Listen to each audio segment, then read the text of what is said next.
Okay, एक और question है, इसी से रिलेटेड है, इसी क्वेश्चन की फर्दर एक्सटेंशन है। YCO had the following balances relating to development expenditure 30th September 2004. अब ये ऊपर जो क्वेश्चन में हमने वर्किंग की तीन प्रोजेक्ट्स की, ये 2005 के लिए की है, ईयर एंड के। ओपनिंग बैलेंसेस यहाँ पर गिवन है। Development expenditure at cost 1.25 million, amortization balance था 125,000 and carrying value at 30th September 2004 is 112,500. So साल के शुरू में ओपनिंग बैलेंस हमारे पास था डेवलपमेंट कॉस्ट का, जो कि कैपिटलाइज हो चुके हैं बैलेंस शीट में 1.125. The existing development expenditure is being amortized over 10 years on a straight line basis. और जो भी आपने अभी तक कैपिटलाइज किया हुआ है, ये जो 1250 है, ये हर साल जो है 10 years के लिए स्ट्रेट लाइन बेसिस पे amortize होंगे. Show how these balances and the research and development cost in the previous question will be disclosed in the accounts. तीन extracts बनाने, profit and loss, statement of financial position and notes to account. Don't forget opening balances भी हैं, plus हमारे पास ये information भी है. Project A यहाँ पे लिख लेते हैं. Project A डेवलपमेंट कॉस्ट है जिसको कैपिटलाइज करना है. प्रोजेक्ट बी भी डेवलपमेंट कॉस्ट है, लेकिन इसको हम कैपिटलाइज नहीं कर सकते क्योंकि ये क्राइटेरिया मीट नहीं कर रहा. एंड प्रोजेक्ट सी जो है इट्स जस्ट एन इन्वेस्टिगेशन, तो इसको तो हमने वैसे ही एक्सपेंस आउट करना है. तो ये तीन प्रोजेक्ट्स हैं. अब पहले देखते हैं प्रॉफिट एंड कॉस्ट क्या होगा. फर्स्ट ऑफ ऑल पहले तो एमोर्टाइजेशन इस साल की चार्ज होगी. एमोर्टाइजेशन जो एग्जिस्टिंग हमने ऑलरेडी कैपिटलाइज किए हुए, तो 1250,000 at cost divided by 10 years. तो एक साल की एमोर्टाइजेशन आ जाएगी आपके पास फर्दर 125,000. ये एमोर्टाइजेशन किस ईयर की है? 2005 की, सितंबर 2005. इसके बाद प्रोजेक्ट बी, इसको हमने एक्सपेंस करना है क्योंकि ये डेवलपमेंट कॉस्ट ने क्राइटेरिया मीट नहीं किया. प्रोजेक्ट बी कॉस्ट कितनी है? 150,000. एंड प्रोजेक्ट सी जो है वो भी आपकी रिसर्च कॉस्ट है, उनको भी आप एक्सपेंस आउट कर देंगे 110,000 से. तो एक्सपेंस कितना हो जाएगा प्रॉफिट एंड लॉस का?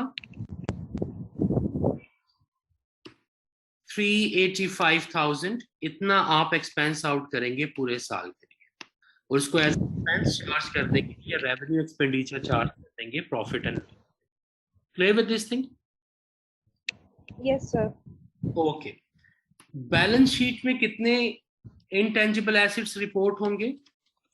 Intangible assets in balance sheet. Opening intangible assets कितने थे? ओपनिंग तो इसकी है सर, इसमें एक minute,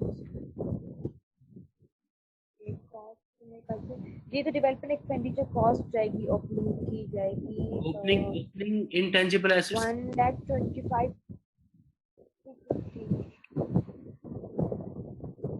sorry sir, opening balance जाएगा या क्लोजिंग? पहले तो ओपनिंग लेंगे ना, फिर क्लोजिंग निकालेंगे. तो ओपनिंग इंटेंजिबल एसेट्स कितने हैं साल के शुरू में? 280. नहीं, ये बैलेंस दिया हुआ है. Carrying amount at 30th September 2004. सो 1 अक्टूबर 2004 में कितने हैं ओपनिंग बैलेंस? 1125,000. ये ऑलरेडी हमने कैपिटलाइज किए हैं पिछले सालों में. तो ये ओपनिंग बैलेंस है. Clear with this? Okay. Minus इस एमोर्टाइजेशन 125,000 प्लस कितना हमने कैपिटलाइज किया प्रोजेक्ट ए का? 280,000 हमने कैपिटलाइज किया. 1280,000. ये आपकी रिपोर्ट की बैलेंस.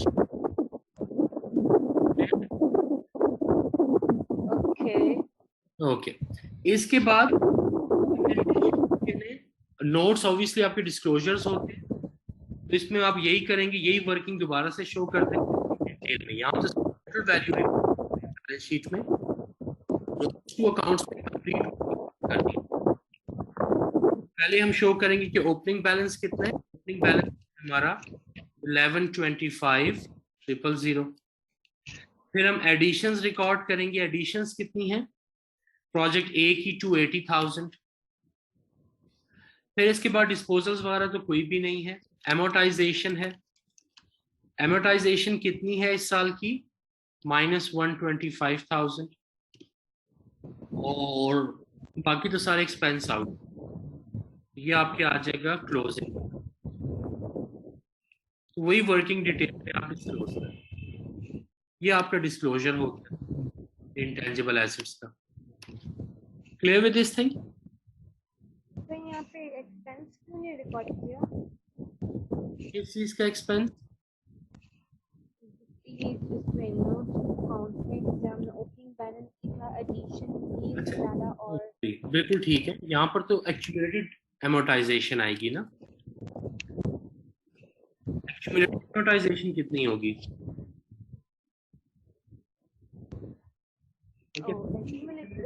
एक्यूमुलेटेड की जरूरत नहीं है क्योंकि हमने ओपनिंग बैलेंस तो नेगेटिव वैल्यू ली हुई है ना, कॉस्ट तो नहीं ली। अगर कॉस्ट लेते तो फिर हम यहाँ पर डबल माइनस करते, पिछले साल की भी और इस साल की भी। हमने यहाँ पर नेट बुक वैल्यू ली हुई है, ओपनिंग बैलेंस लिया हुआ है। सर समझी नहीं ये लास्ट कौन सी वाली वर्किंग नहीं समझ आई? जो अभी आपने एक्सप्लेन किया इसमें। ये वाली? मैं कही थी कि नहीं, मैं ये कही थी कि नोट्स टू अकाउंट पे हमने ये जो बाकी प्रोजेक्ट बी और सी के क्यों नहीं एक्सपेंस आउट वो क्यों नहीं रिकॉर्ड किया? वो तो ऑलरेडी आपके इनकम स्टेटमेंट में जा रहे हैं ना, वो तो उसी साल में एक्सपेंस आउट हो जाएंगे। तो उनकी तो नोट्स में डिस्क्लोजर देने की जरूरत नहीं है ना। अभी हमने क्या देखा था डिस्क्लोजर में, हम क्या क्या दिखाते हैं? साल के शुरू में कितने एसेट्स थे, साल के एंड पे कितने हैं, और पूरे साल में चेंजेस कितने आए हैं। तो चेंजेस एडिशन, एमोर्टाइजेशन, डिस्पोजल इनकी वजह से आएगा। जो एक्सपेंस आउट होगी प्रॉफिट एंड लॉस में, उसकी तो स्टोरी फिनिश हो गई। क्लियर?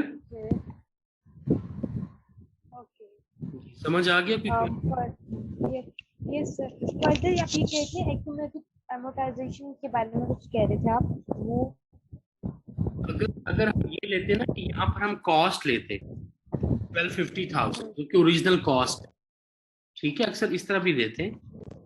अगर हम वो देते तो फिर हम कैसे वर्किंग करते?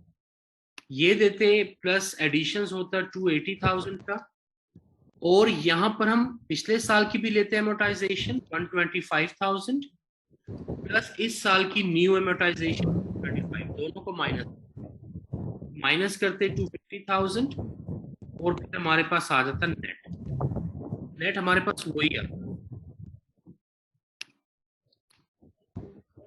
दोनों वर्किंग्स में डिफरेंस क्लियर हो गया आपको? आपने दोनों वो लिखी एमोर्टाइजेशन ली थी, मतलब ओल्ड भी और जो न्यू।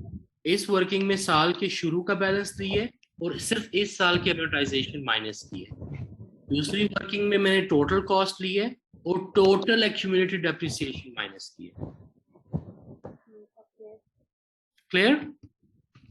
ओके, ओ यस सर। ओके, कोई और क्वेश्चन? नो। ओके।